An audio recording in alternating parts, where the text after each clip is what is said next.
उत्तर प्रदेश के देवबंद स्थित दारुल उलूम देवबंद मदरसे में अफगानिस्तान के विदेश मंत्री आमिर खान मुत्तकी शनिवार को पहुंचे थे। इस आयोजन में शामिल होने के लिए बागपत के एक मस्जिद के इमाम देवबंद गए थे। इस बीच उनकी पत्नी समेत 2 बेटियों की हत्या कर दी गई। इस घटना के बाद इलाके में दहशत का माहौल है। इस घटना की सूचना मिलते ही पुलिस मौके पर पहुंची और तीनों लाशों को कब्जे में लेकर पोस्टमार्टम के लिए भेज दिया। दरअसल उत्तर प्रदेश के मुजफ्फरनगर जिले के सुन्ना गांव के निवासी मौलाना इब्राहिम बागपत के गांगरोली गांव की एक मस्जिद में नमाज पढ़ाने का काम करते थे। इसी मस्जिद के ऊपर बने एक कमरे में मौलाना इब्राहिम अपनी पत्नी और 2 बेटियों के साथ रहते थे। मौलाना इब्राहिम शनिवार को देवबंद में अफगानिस्तान के विदेश मंत्री को देखने उनके प्रोग्राम में शामिल होने गए थे।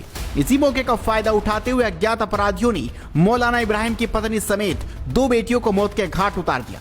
मौलाना इब्राहिम देवबंद से लौटकर मस्जिद आए तो मस्जिद के ऊपर वाले कमरे में अपनी पत्नी और बच्चों की लाशें लहूलुहान स्थिति में पाई गई। इस घटना के बाद पुलिस को सूचना दी गई। मौके पर दोघट क्षेत्र की पुलिस और वरिष्ठ अधिकारी मौके पर पहुंचे। मेरठ रेंज उप महानिरीक्षक कलानिधि नैथानी ने मीडिया से बातचीत की स्थिति की जानकारी दी। उन्होंने कहा कि इस मामले की जांच जारी है। ग्राम गागनौली है, जनपद बागपत का, ये थाना दोघट है। यहाँ पर एक परिवार में 2 बच्चे और उनकी मां की हत्या की सूचना मिली थी पुलिस को। पुलिस मौके पर आई है और यहाँ पर तहकीकात शुरू की गई है। फील्ड यूनिट को बुलाया गया, डॉग स्क्वाड को बुलाया गया है। इसके साथ ही जो एसपी बागपत हैं, उनके नेतृत्व में टीमें गठित हो गई हैं और सभी टीमें अपना काम कर रही हैं।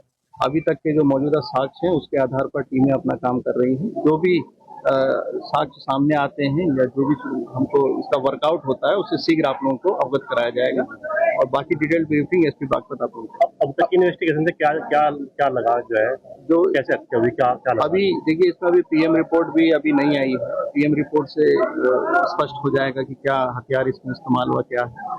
फिलहाल मामला जो लग रहा है ये, क्योंकि इस घनी आबादी के बीच में कोई आया है और गया है, तो जो क्षेत्रीय लोगों का कहना है कि कोई नजदीकी भी हो सकता है तो या जान पहचान का भी हो सकता है। फिलहाल सभी पहलुओं पर, जैसे कि जनपदीय पुलिस ने अवगत कराया है, सभी पहलुओं पर पुलिस जांच कर रही है और जितने भी संसाधन है पुलिस के सब इसके वर्कआउट में लगा दिए। कि एक मस्जिद जिसके ऊपर एक कमरे पर मस्जिद के मुफ्ती साहब अपने पत्नी और 2 बच्चों के साथ रहते थे और मुफ्ती कहीं किसी काम से बाहर गए हुए थे, तो वहाँ पर उनकी पत्नी और दोनों बच्चों का शव मिला।